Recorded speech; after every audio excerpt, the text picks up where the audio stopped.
I'm Jackie and this is Nail Polish and Power Tools.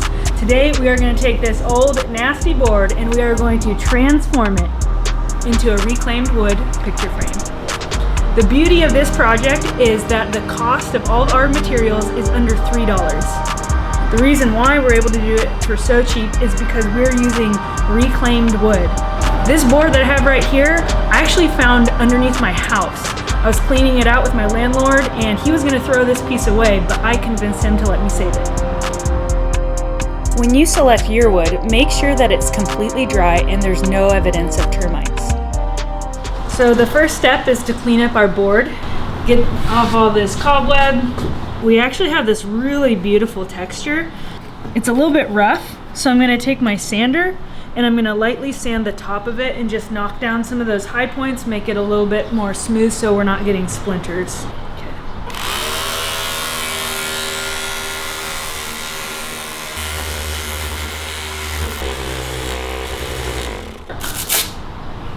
I think it's 120. Ah, yes. The grit we're using is 120, and the reason why we're using this grit is because I just got my sander and this is the one that came with it. But it works great.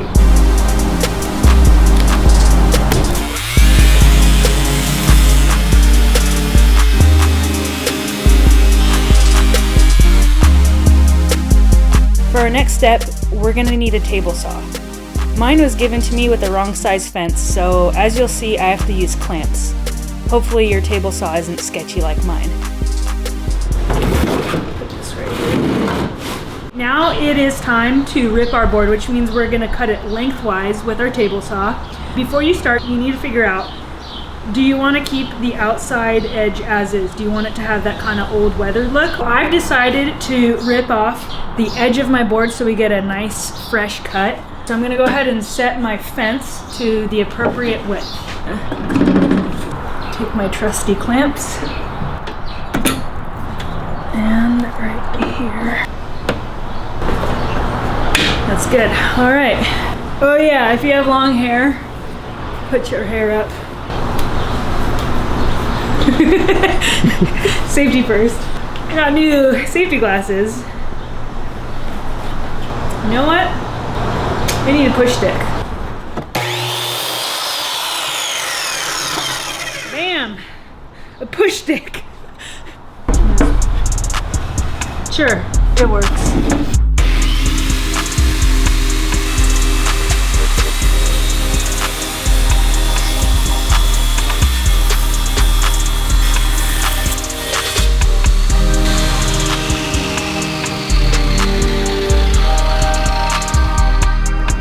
What it looks like with a nice clean edge on it.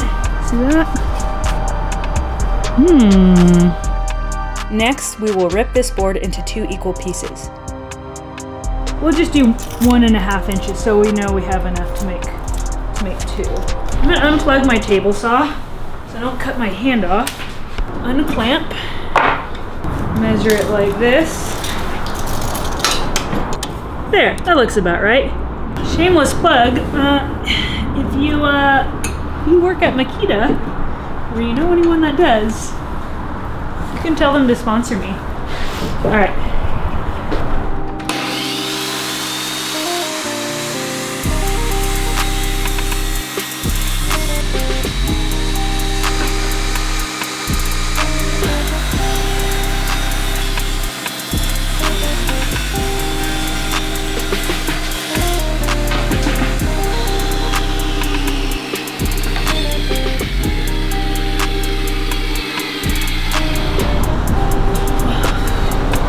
Ooh, I'm going to use my new Makita vacuum. One moment.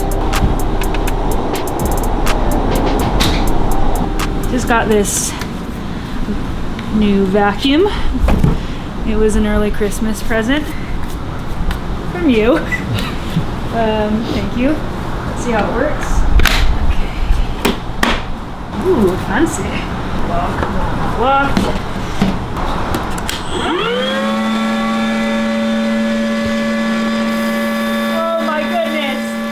Level 2 now.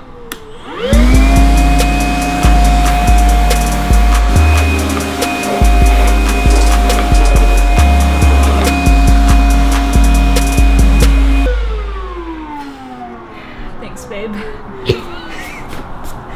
All right, got so excited, forgot what I was doing. Now that we have our pieces for the frame, we need to flip them over and we need to create that kind of that square groove, that channel that goes on the inside of the back of the frame. And to do that, we're gonna use a router with a rabbet bit. Let me give it some more round. I'm gonna go a little bit. Perfect. Yeah. I'm clamping down the backboard just to give this board some stability when I'm running my router, because it's gonna want to move and be all crazy, and we need it to stay put. All right, that's nice and secure. So when we're creating our little channel here, keep in mind this is where the glass, the mat, the photo, and the backing go. So it shouldn't be super deep. It should be just enough that all those things can fit in the back. We'll tighten it down right there. There we go.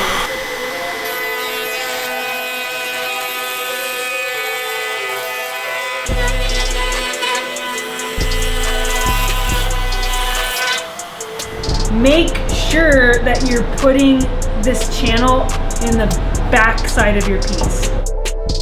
Now I'm going to swap our two boards and run the router on our second piece.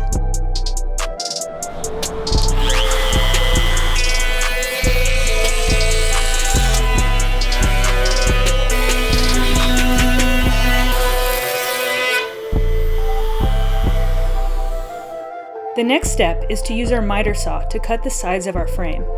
We need to set our blade at 45 degrees. Make sure that you calibrate your saw so it is a true 45 degrees, because if it's off even by a little bit, then either you're gonna have a gap like that or a gap like that.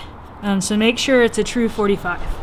Now for your first cut, you don't really have to worry about measuring. You're just gonna put an angle in there.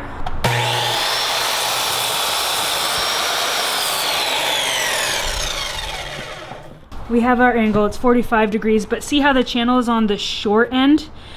Make sure every cut that it is on the short end, otherwise you're gonna mess it up. What do you mean short end? Well, it'll be easier to tell. Oh, here. So every piece that you make, it's going to be a trapezoid. When you put it together, like so, you need the channel to be on the inside. That's where the glass is gonna sit. Does that make sense? Yes. Now it's time to measure and mark our pieces.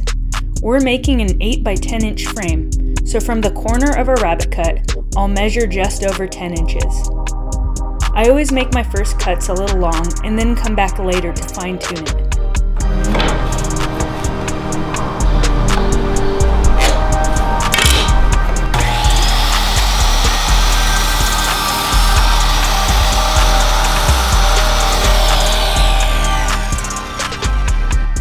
You're gonna see this and you're gonna say, oh, I already have a 45-degree cut there. I'll just make the other one right there.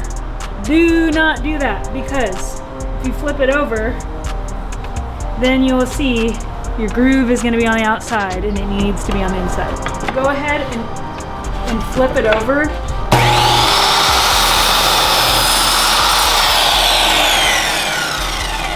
Give yourself a fresh cut. You'll end up with a bunch of little triangles which have little grooves right there. Now what I'm gonna do, so we have our 10-inch side, I'm gonna use it as a template. So I'm gonna make sure they're nice and flush right here. We're gonna hold them together.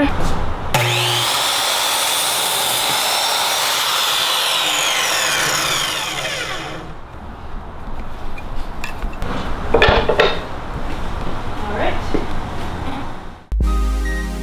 Now we'll do the same thing, but with our 8-inch side.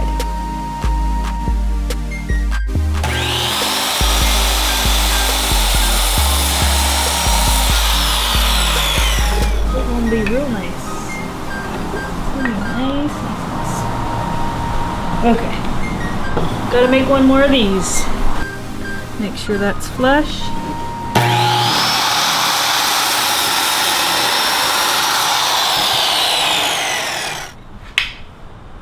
See how we did.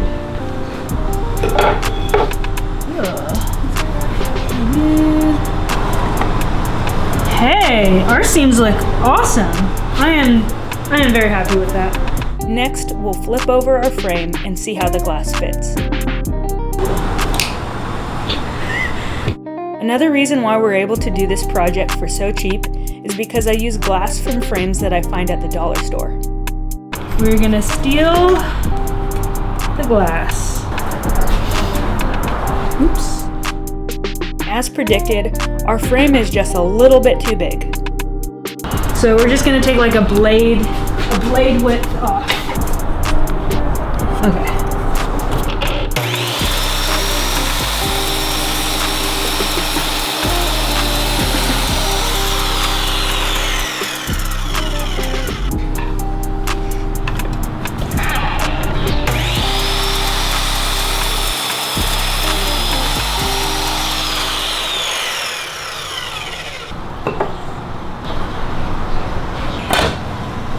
I like it. Now that we've trimmed our pieces down and our glass fits snugly, we need to find a flat surface and glue the sides of our frame together using a band clamp.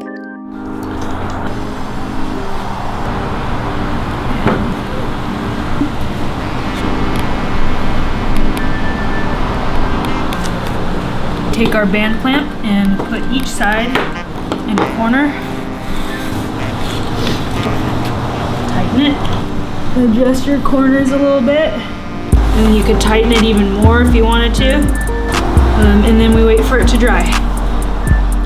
Once the glue is dry, it's time to assemble. You'll need your frame, a piece of glass, some mat, backing, a photo, and hardware. Aside from the glass, I purchased all these items on Amazon for a pretty good deal. I'll put the links in the description so you can check them out.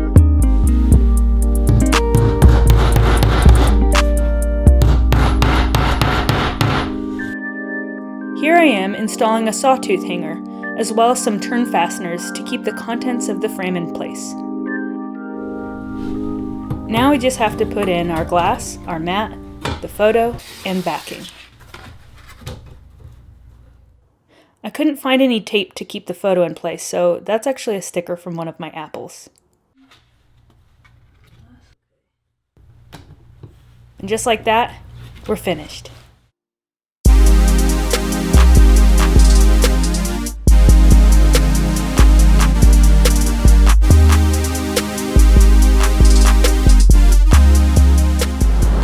Thanks for watching. If you enjoyed this video, feel free to like and subscribe, or you can follow me on Instagram at Nail Polish and Power Tools.